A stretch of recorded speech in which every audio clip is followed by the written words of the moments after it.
everybody, and welcome to Mental Health Mondays. My name is Ben Barber. I'm the executive producer here at 321 Westerly. And let me introduce the host for this show, Mary Shabla. I messed up, didn't I? Shalaba. Close. Shalaba. Yeah. Shalaba. I'll get it right. That's Give me a okay. solid. That's okay. Give me I a. still got Give me a. I still got Give people me. on the council not getting it right. Give me a solid year. I'll get it right. It's all good. It's all good. Mary, how you doing today? Good. How are you, Ben? Good, thanks. How was your Thanksgiving? It was nice. It was low key and it was very intimate and it was very nice. How about you? Same, same. Yeah, obviously. So we started out with the Thanksgiving Day game, um, which was really fun, and it was really cool to produce that game with our team at 321 Westerly, and Westerly won, which made it even better. Mhm. And we had like 10,000 people watching. Well, we had 6,000 people watching live, and then the number's well over 10,000 now. So that was a huge. That's amazing. Yeah, that was a lot of fun, and then I came home and had a quiet Thanksgiving. Just four of us, me and my girlfriend, her mom, and my uncle. And then my friends came home afterwards, and we hung out, and that was a lot of fun all night. I played board games with the kid and stuff, so it was I a lot of like board fun. games. What's your favorite board game? Oh gosh. I like all of them, but I think if I had to choose a favorite, I like chess. Okay. Is chess is a board game? Chess is a board game. I never think of it when I think of board games. I think of like Milton Bradley, like Right, right, right. I I mean, think of like Sorry Trouble, all of that stuff. But yeah, chess is like one of the original board games. I would think it's a board game, and I It's and a I it's I 100% a board game. It's the quintessential board game. well, Um, I tell you, you got to keep playing to keep sharp. Absolutely. Mm. So let's dive into it. This is the first Mental Health Monday show that we're doing here. What's on the docket? What do you want to talk about? What's happening at the Westerly Mental Health Resource Center? What are obviously the holidays are a big time for mental health in general. Not that all times aren't a big time, but what are we looking at right now? No, I think the holidays are definitely a bigger time because I think what happens was it triggers people. Even if whether they've had trauma in the past or whatever, I think the holidays can trick people and things that are going on. No one really knows. I mean, I saw on Facebook that somebody made a comment about somebody who used a handicap placard over the weekend and made a disparaging comment because they saw that that person could walk normal, but yet they had a handicap placard and then was blasting them on social media. And then that person actually saw it and responded and said, yeah, well, I guess my cancer, doesn't warrant me having a handicap placard. I mean, it was horrible. Basically, it's like, I don't want to say mind your own business, but you don't know what people are going through. And to publicly shame somebody for parking in a handicap spot that they're allowed to park in because they have a placard is just wrong. It's Yeah. just wrong. And, that triggered that person. And, there was nothing good that came out of that conversation. And the person that posted it, one, didn't take it down, two, never apologized. So, I don't understand some of this mentality, but I think we should kind of talk about what happened this past weekend with this poor woman that was attacked by her significant other. Um, I'm not making judgment and saying I know what's going on as far as mental health, but I would assume that there was some type of mental health issue at play for this to happen. And I'm just glad that she seems to be okay. uh, you hate to see any sort of violent crime um, anywhere in the world, but especially in your own community. And more often than not, and even when not, you generally speaking, Mhm. mental health comes is a factor in most of these sorts of crimes. Um, Right. how do we prevent things like this? I'm not sure how we can prevent it, but if we can let people know that uh, you know, there's a place they can call, there's a place to reach out, that they're not alone, if they're having these issues, um, you know, try to be there for them as best as we can. Unfortunately, when the person's a victim, they're a victim, and as much as they understand that they want to get help and they know that you truly want to help, there's a guilt factor involved. There's a lot of things involved that make them sometimes go back to the abuser. And we can't fault them for that. We can't shame them for that. We have to just try to be compassionate and understand, and just let them know that we're still here for them. Um, I think that's what we really can do. But you know, and unfortunately, um, not saying that they are or aren't, but I don't know if they're really going to get the help that they need behind bars. Um, I'm not saying that that's not where they belong to be because of the type of crime. I'm just saying if they have a mental issue, which was what triggered this, which again, I'm not the professional to diagnose. In general, Yeah, in when general. situations like this happen. Right. Right. In general, with situations like this happening, I just would hope that they can get the help they need, um, to move forward. However they have to get it. For us here at the resource center, if you need us, we have the 988 number. You can email us, you can text us, you can hit us up on Facebook any way you can. Um, we will get back to you as soon as possible, if we're not, physically there at the center, because again, it's still right now just a second shift. Um, people are just there second shift, but I am looking to see if people would like to volunteer and be there, later. I am trying to work with the Wellbeing Collaborative, which used to be the Charahoe Youth Services, to see if we can get someone there during the hours of 10 to 2. And the reasoning for those hours were because thinking of along the lines of mothers, whether they're in a relationship, single, married, whatever, thinking along the lines that the kids may be in school, and this gives them that little window of time for themselves with what they need.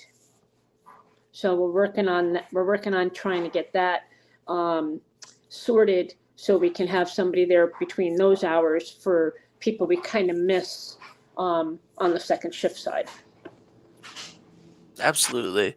And it's an ever evolving process, right? So the mental health resource center, which just opened up a couple weeks ago, last month, um, it's an ever growing, ever evolving process. Oh no, my dog. Sorry, That's it's all the right. mailman. That's all right. I'll mute you while I talk for a second. No, you're fine. You're fine. So it's these things like this, they grow, right? So you create them, and then you see where the holes are, what the community needs, whether that's more hours or more time, or more specific resources in a certain area. But it's important to start somewhere, and that's what's happening right now. And to watch this thing grow over the next period of time will be really wonderful, um, because so much, watching it grow from where it is and where it's starting, which is the important part, right? It's really important to have the mental health resource center. It's really important to have somewhere locally that people can go. It's really important to let people know that if they're in a crisis or they want to hurt themselves or others, that they can call 988. The same way that the same way that that if there's an emergency, people can call 911. Well, if you have a mental health emergency, you can call 988. And those things are really important because they're going to help um, people, and yeah, they're going to help prevent or discourage or whatever incidents like what happened this weekend sometimes. But in general, like, we want to help people's mental health before it ever gets to that point. Exactly. And to do that, you have to start with ending the stigma of mental health. And if I was talking to a friend this weekend, um and I just had to say, like, you know it's very common, right? So, like, if excuse me, if you're out there and you have anxiety, or you have panic attacks, or you have depression, or you have uh manic depression, bipolar disorder, or you have any of these things, right? You're not alone. Exactly. The majority, like, an overwhelming amount of people around you are going through similar things. If Right. you're dealing with grief, if you're dealing with OCD, to an extreme level, if you're dealing with many, many, many, many, many things, Hmm. there are many, many, many people who are in your exact same situation, and you're not alone. The thing is, we feel alone and we feel isolated by these things that are happening in our mind. And it's the lack of communication to the outside world, and it's the fear of being stigmatized, just like what you were saying with the handicap placard earlier, right? Like, mental health issues, for the most part, are invisible illnesses. And Absolutely. the same way that there are stigmas against mental health, there are stigmas against other invisible illnesses such as autoimmune diseases Yep. and stuff like this, where you go, that person appears fine.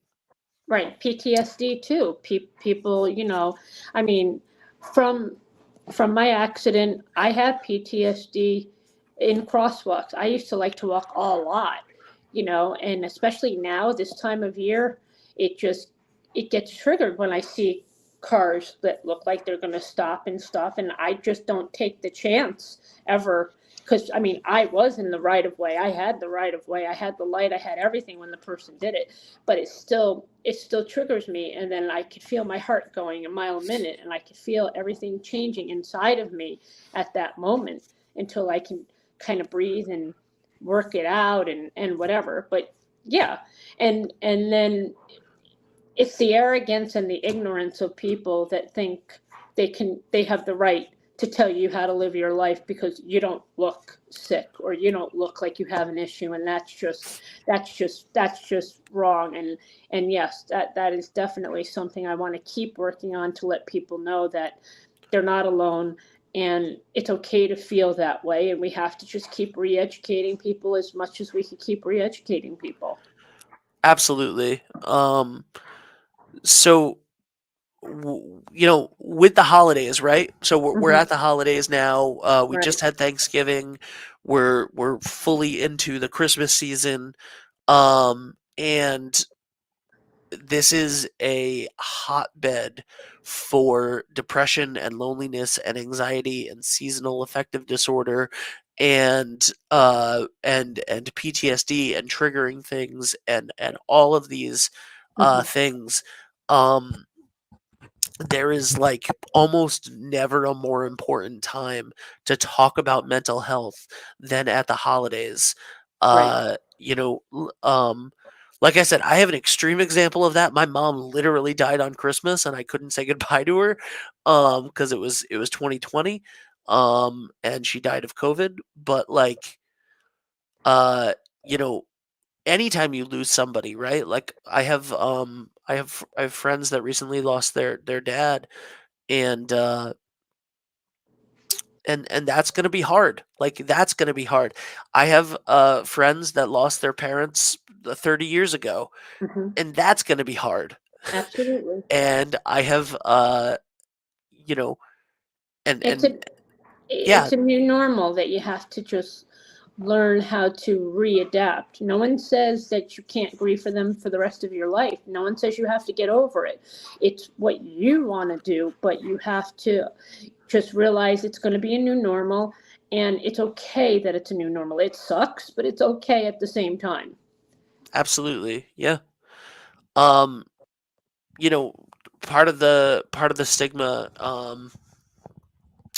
uh people there's still a stigma against therapy and people going to therapy and going to see therapists, which is one of the most helpful things I've ever done in my entire life. And obviously there's a huge stigma against medication for mental health, Hmm. and and that is not only a people that are against other people taking medication. There's a personal stigma there too, right? Like Hmm. I myself uh didn't want to take anti-anxiety medication. I Hmm. didn't want to take that. I have severe PTSD, and have had panic attacks in many different occasions and stuff. I didn't want to do it. I didn't want to take. They literally, like, I don't it's not like I have a benzo, it's not like I have, like, Klonopin or Xanax or something like that. Um, and I know that I don't have to talk about what I take at all on here, but, like, for panic attacks, I literally was, prescribed hydroxyzine, which is an antihistamine.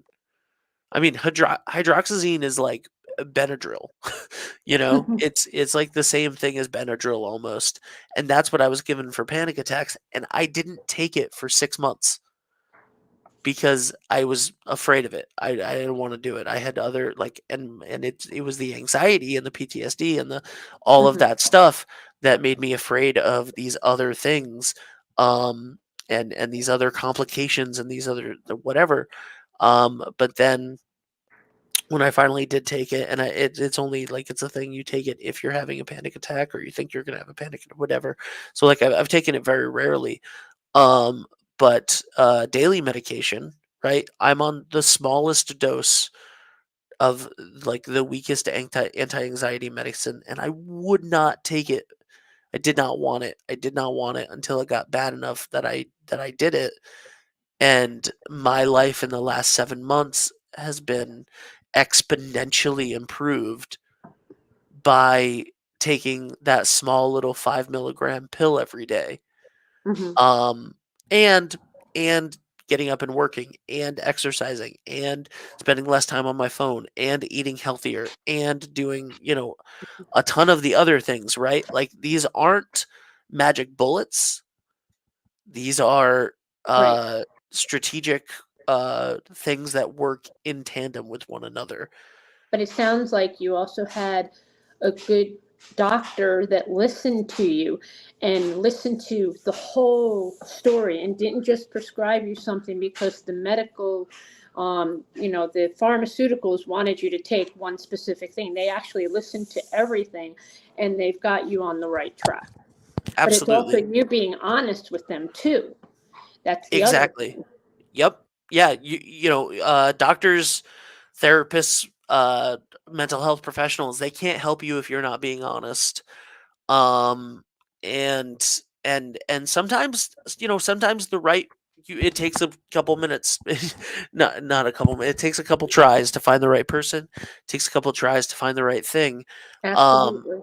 but being open and honest, I think that being vulnerable is one of the hardest things for us to do as human beings. as Americans, as people living in 2023, soon to be 2024, like it is incredibly hard for us as people to be vulnerable. And I always talk about fake vulnerability. And Mhm. what I mean by fake vulnerability is this. Um, there's a level of our lives that we put out on social media right now, and there's a level of our lives that we put out, and we talk about things, and we do this and all of this stuff, right? It is curated vulnerability. Mhm. That is curated vulnerability. I myself have curated vulnerability, right? So Mhm. like I'm happy to talk about not happy to, but I'm more than willing to talk about uh losing my parents, right? I'm Mhm. more than willing to talk about that stuff. I'm more than willing to talk about um uh anxiety, mental health stuff, right? Mhm. Um and that's like and that's where I'm comfortable Mhm. being vulnerable. Sure. Uh my own personal self, like there's a lot of stuff that I'm not comfortable being vulnerable about. I'm not comfortable being vulnerable about and sometimes I have been in the past, but like it makes me incredibly uncomfortable to be vulnerable about health stuff, about weight loss, about Mhm. any of that stuff. Like we all have our stuff that we curate our vulnerability, and we can sometimes appear to be more vulnerable than we are online, and all of this stuff. And when you do that, it's fine. By the way, please be restrictive of what you talk about online. Please be very thoughtful and careful Mhm. about that stuff, right? Right. But when you're talking about yourself, when you're talking about your doctor, that's the person that you're supposed to be vulnerable with. Like Absolutely. that's the be vulnerable enough with yourself Well, to that's where yeah, it's hard. It's hard for people to be their own advocate because they've been so conditioned through prior generations of, you know, there's nothing wrong with you. How could there you don't need a doctor for this. You don't need medication for this. You don't need this. You don't, and it's that stigma and things that we've been brought up with. It makes it hard for us to open up, to be vulnerable, to say it's okay to take medication because sometimes you just need it. Sometimes you need it for life, sometimes you need it for a short time, sometimes you need it just to get through the day, to get out of bed, to start feeling like you're worthy again.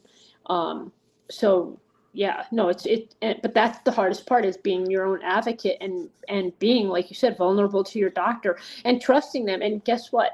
If you're not comfortable with the answers you get, it's okay. Go to another doctor. Don't give up. It's okay to kind of find what you need. Not shop them around for medication, so to speak. You know what I'm saying? But yep, find the one that's going to actually listen to your concerns and do right by you. absolutely. So if somebody is watching this and they have mental health concerns, they're not feeling their best, they maybe have slipped into some seasonal affective disorder, some depression, the holidays are a rough time for them, they maybe have PTSD from something traumatic that has happened to them in the past, they have some depression, they have anxiety, they have some OCD, they like by the way, these are all very we're not talking about like schizophrenia, we're not Right. talking about like mental health issues that like you can't ignore, right? Because everybody around you goes, hey, you have a serious mental health issue, go, we need to send you to go get help.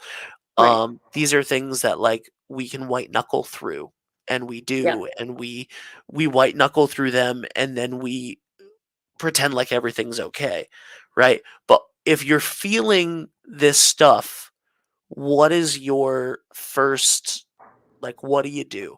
If you're in Westerly or the Westerly area right now, what can you do? We know the mental health resource center is there for you.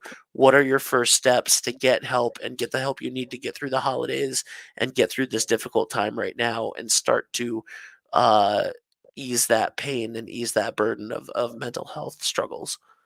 I would say, start with 988. Get in contact with us, whether it's through, through Facebook, through email, through, whatever.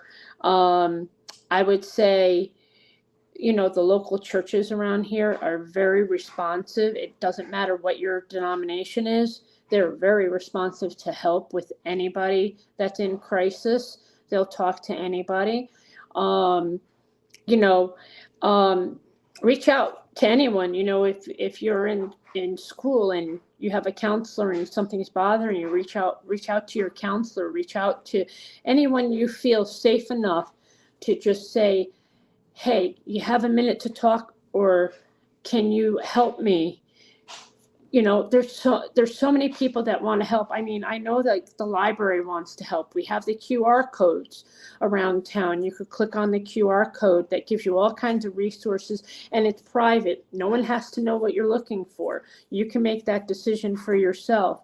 Um, if you trust the local police or fire department, go talk to somebody there. No one's going to turn you around, and no one's going to shame you, because we're here to help. And I mean, the police and fire are kind of our first responders out there when something kind of does go wrong. And I just have to do a quick shout out. They handled what happened this weekend amazing, and they did such an amazing job for that family. I don't want to talk too much about it because I don't know what they want to have shared or not, but they really, in my opinion, people can argue with me, that's fine. I think they went out of their way to do what was best for that family, because it wasn't just, a man and a woman into a fight. There were children around and involved. And they just were, amazingly compassionate and did everything to the best of their ability. And people have to remember, they're people too. They're not just the uniform. They have families. They're people, and they understand, and that's why this was important with them, and that's why we share that building with them, because this is important for everybody. We just want to Absolutely. help. Absolutely.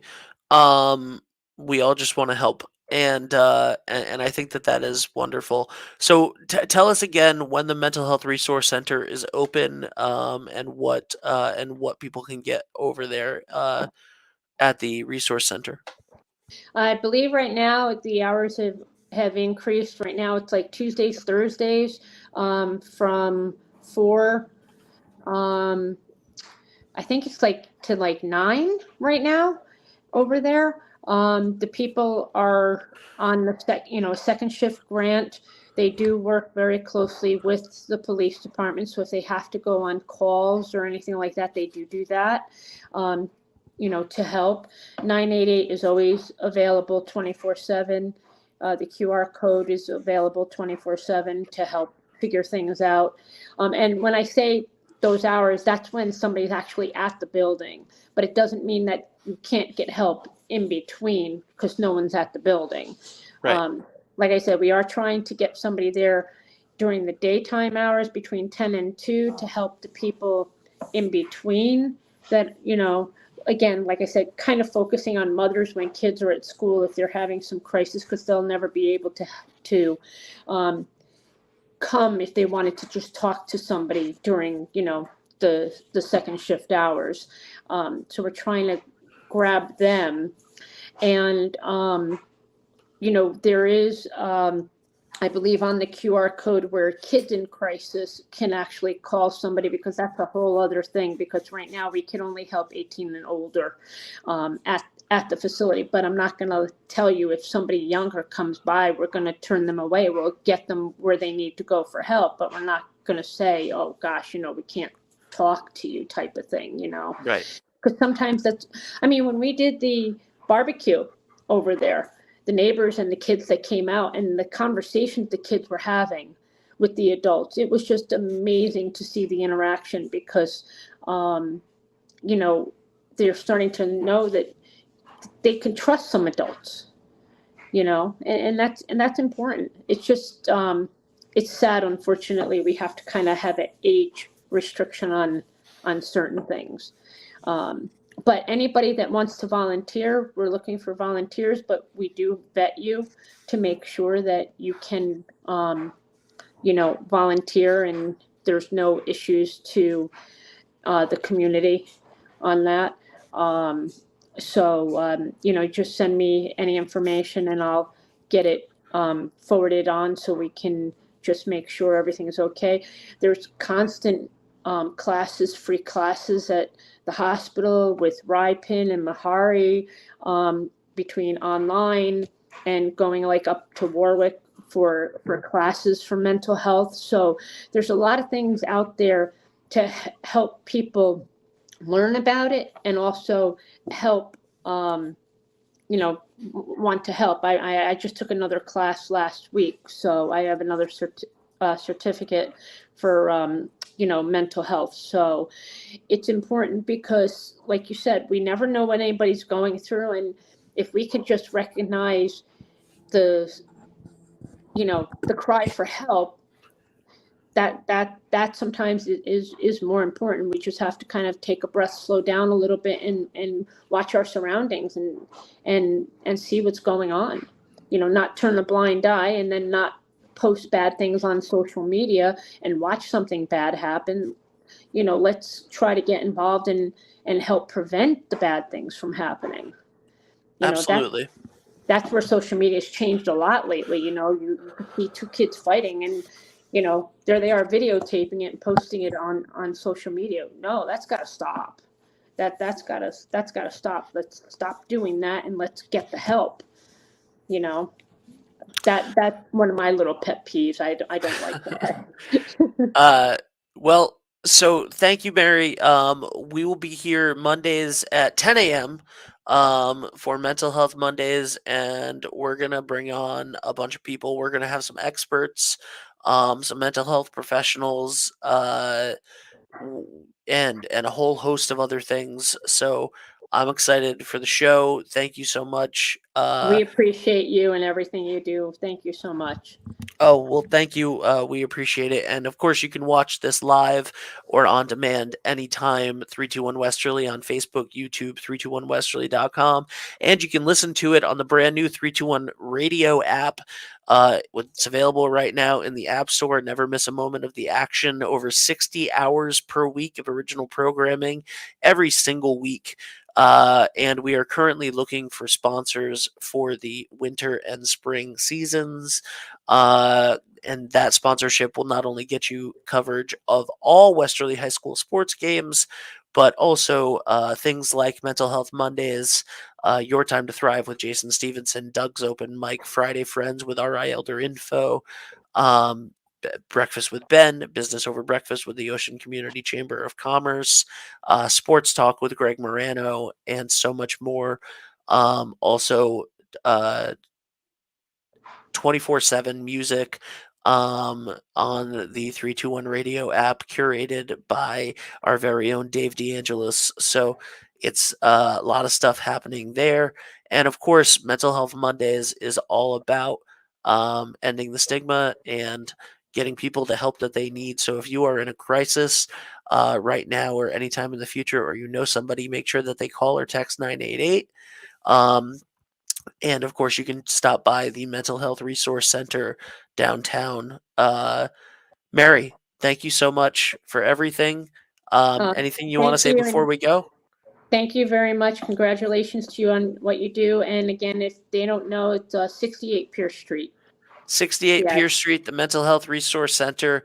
Thank you so much. This has been Mental Health Mondays. Mary, can you say your last name for me one more time? Shalaba. Shalaba. It's so easy.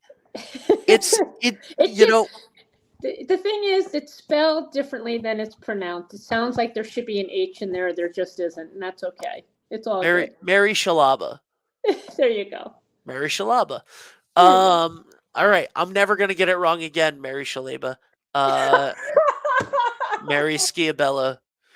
Mary Shalaba, thank you so much. We'll see you Thank guys you, next Ben. week on Mental Health Mondays. Thank Bye you, for now. everybody. Have a great day.